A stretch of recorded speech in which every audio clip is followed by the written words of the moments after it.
I was working 2 jobs to make ends meet. My main job was as a machine operator at a meat factory, but after my shift, I took on anything from retail to ride-sharing and food delivery. That night, I needed the extra money but felt completely drained, physically and mentally. I needed something less demanding, so I took a gig as a security guard at a nearby cemetery. My day at the factory had been rough, with constant issues with my machine, causing me to stay a little past my clock-out time. This left me rushing to get to my second job. I hated speeding through traffic, but it was the only way to make it on time. I didn't want the security job at the cemetery, especially on Halloween night, but rent was due, and I needed the extra cash. The factory wasn't paying enough, and this gig was just across the tracks, so it felt like fate. 12 hours, 7 p.m. to 7 a.m., sitting in a booth. I didn't even have to step out of the booth. No rounds, no patrols.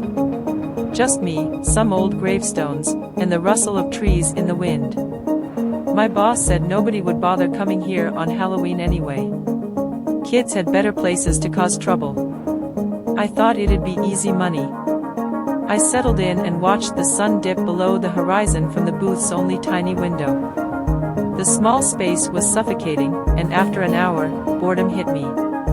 I pulled out my phone to scroll through social media, but the screen was black, dead. I rummaged through my bag, only to realize I'd forgotten my charger. Great, I muttered, tossing the phone aside. The night creeped ahead, heavy and long. All I could hear was the distant hum of a train, probably from the tracks not far off. I sighed, leaning back in my chair, and let my thoughts wander. The train's lull became a kind of rhythm, like a soft heartbeat in the distance. Then the wind picked up, whistling through the trees. I shook it off until I thought I heard something, my name. Faint, carried by the breeze. Just the wind, I reassured myself. But a prickle of unease began to creep up my spine. Minutes passed, maybe an hour, and then there was a knock. Soft, tentative, but unmistakable. I froze, staring at the door. No one was scheduled to come by. My heart beat faster, but I told myself it was probably nothing. Maybe just a branch blown by the wind. Another knock. Louder this time. I stood, grabbed my flashlight, and swung open the door. Only the quiet cemetery greeted me, rows of headstones, trees swaying in the distance. My pulse quickened. I stepped back into the booth, closing the door behind me. The train's sound grew louder. So did the voice calling my name, clear now. Too clear. Whoever was out there, they knew me. Another knock. This time, I couldn't ignore it. Someone was definitely trying to mess with me. I was determined to catch them in the act. I grabbed the flashlight, opened the door, and ran outside. The wind howled, and the door slammed shut behind me with a heavy thud. I circled the small perimeter of the security booth, my flashlight beam bouncing off gravestones and trees. But there was no one. Just me and the ever-growing sound of the train. It grew louder, so loud it felt like it was inside my head, vibrating through my bones. A blinding light flashed from nowhere, piercing the darkness and forcing me to shield my eyes. I stumbled back toward the booth, my heart raced. I needed to get inside. I reached for the door, but it wouldn't budge. My panic surged as I jiggled the knob frantically until it finally gave way. I tumbled inside, breathless. And there, sitting in my chair, was a woman. I froze. She sat calmly, her back to me, as if she belonged there. Her voice whispered my name, barely audible over the sound of the train horn blaring outside.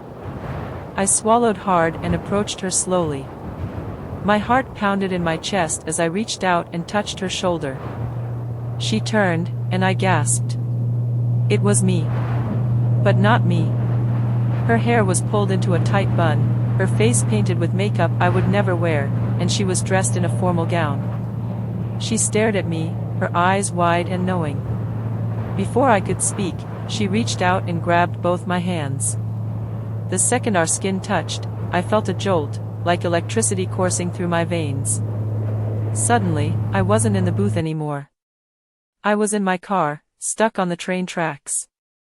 I slammed the gas pedal, but the car wouldn't move. The train's light shone blindingly ahead, its horn screaming at me.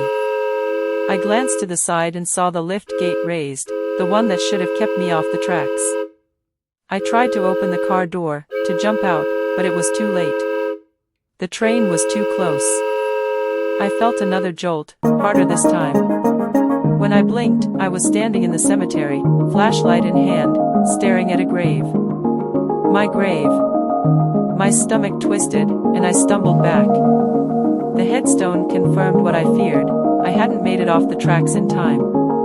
I couldn't accept it. I ran, fleeing into the darkness, and found myself back at the booth. I slammed the door behind me, heart pounding, chest heaving. I glanced at the clock, 7 p.m. Despite the terror coursing through me, I felt a strange sense of relief. I was here. I had made it to my second job on time. But then, I remembered. The night had already begun. And it was starting all over again.